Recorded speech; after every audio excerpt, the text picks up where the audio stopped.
Mes frères bien-aimés, vous le savez, nous sommes en train de vivre la dernière semaine de l'année liturgique et donc c'est tout à fait normal que notre Seigneur Jésus-Christ nous parle de sa venue glorieuse à la fin des temps.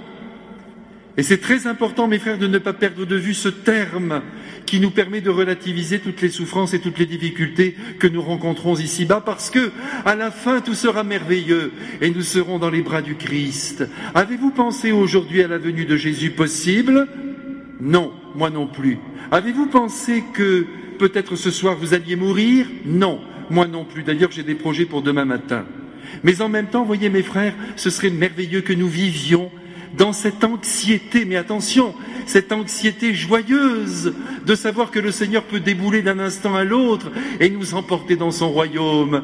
C'est comme ça que nous profiterions au mieux de chaque seconde qui nous est donnée et que surtout nous nous donnerions à fond parce que c'est ce qui compte. Est-ce que vous sentez cette énergie vitale qui vous habite encore ? Vous vous rendez compte, mes frères, ce soir, nous sommes encore vivants et il faut donc arrêter de récriminer parce que récriminer, c'est un luxe.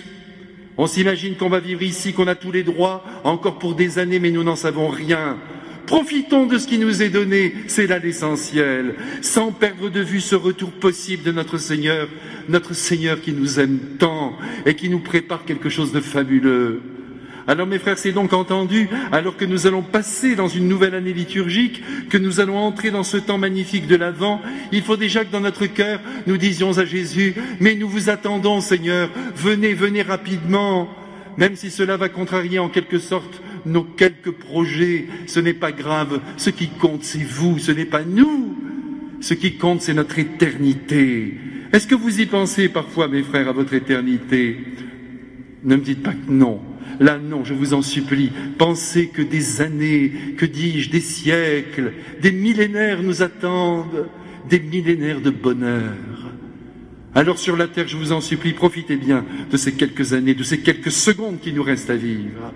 À l'échelle de l'éternité, il s'agit bien sûr que de quelques secondes, et nous les apprécions, et nous voulons encore une fois les vivre à fond.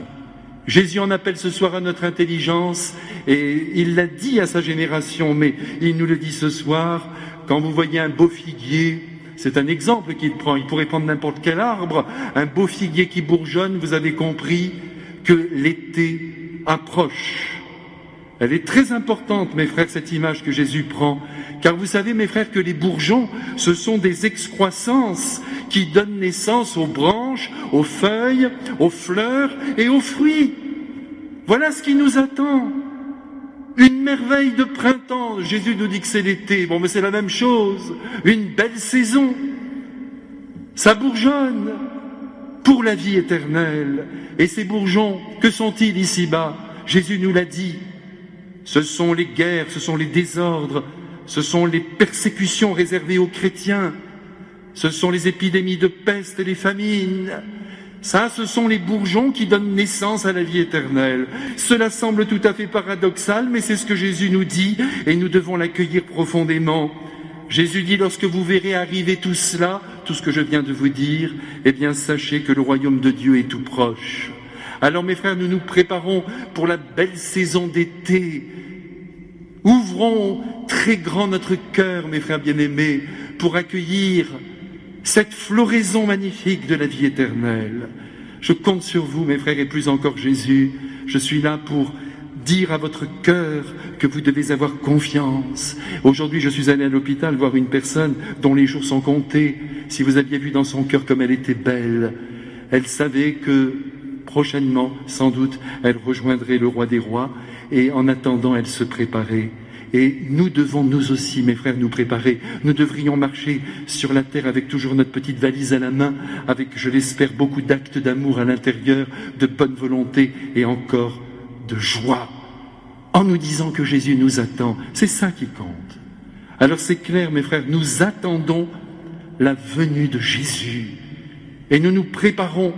Et quand nous voyons autour de nous que les choses ne vont pas, que le pays est bouleversé, que sur toute la terre il y a des guerres ici ou là, nous n'en sommes pas heureux, bien sûr, parce que nous voudrions une ère de paix. Mais en même temps, nous savons que ce sont les signes avant-coureurs de l'été qui vient. Il y aura des branches, il y aura des fleurs, il y aura des fruits. Il suffit d'attendre.